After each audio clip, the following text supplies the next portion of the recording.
से अंदर आए, 2 लोगों ने बाहर भी प्रदर्शन किया। टोटल 6 लोगों की बात आ रही है कि 6 लोग इसमें शामिल है। 5 लोगों को अरेस्ट भी कर लिया गया है। क्या कहना है सर, इतने बड़े सिक्योरिटी लैब्स को लेकर के सवाल बहुत उठ रहे हैं? निश्चित घटना जो हुई है पूरे देश व दुनिया के सामने आया हुआ है, और सिक्योरिटी के लोगों ने कहो या तो फिर सरकार के माध्यम से जो भी कदम उठाने चाहिए तो तुरंत उठाया गया। 6 में से 5 लोगों को पकड़ा गया है, निश्चित छठा भी पकड़ा जाएगा। और मैं मानता हूं कि सिक्योरिटी के लैप्सेस है या तो फिर सिक्योरिटी के व्यवस्था में और कुछ बढ़ोतरी करने की आवश्यकता है।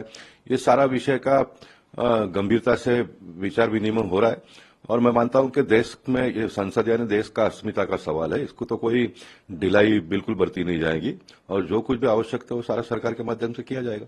सर, कुछ जो मेंबर ऑफ पार्लियामेंट है वो कह रहे हैं कि एयरपोर्ट स्टाइल जो है सिक्योरिटी चेक होनी चाहिए पार्लियामेंट में भी, अगर इस तरह की ब्रीच हुई है तो क्या आपका क्या मानना है इस बारे में? निश्चित, मैंने वही ना कहा कि जो वर्तमान व्यवस्था है उसमें क्या सिक्योरिटी लैप्स हुआ है क्या, उसका अगर जांच होता है तो उसमें जो भी दोषी होंगे उन पर कार्रवाई की जाएगी।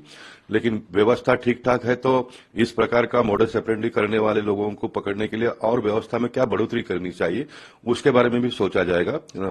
पार्लियामेंट में लोकसभा के अध्यक्ष ने सभी पार्टी के लोग नेताओं से अपील की है, सब लोग मिलकर बैठे बातचीत करेंगे, जो भी अच्छा सुझाव आएगा उसको स्वीकारा जाएगा। ये भी बहुत खुले मन से उन्होंने कहा है। और तो निश्चित, और मैं तो ये भी कहूंगा कि इन दिनों में तो सब सोशल मीडिया इतना जोरों से चल रहा है, देश का कोई भी नागरिक के पास अगर कोई अच्छा आइडिया होगा, सुझाव होगा तो वो भी दे सकता है।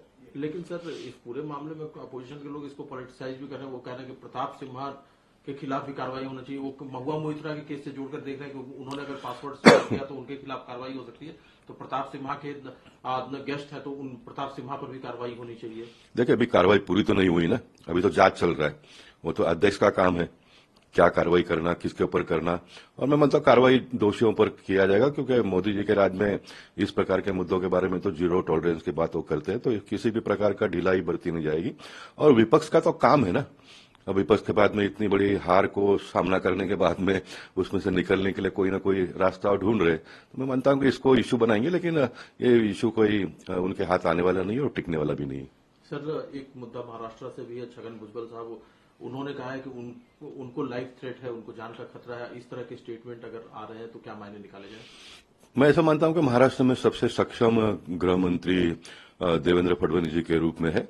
जो कुछ भी सिक्योरिटी कंसर्न की बात होगी उसके बारे में वो निश्चित जो भी उचित करना है वो करेंगे।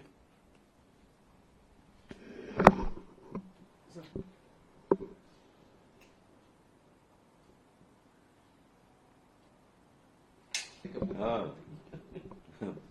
अभी मैं भी किसी को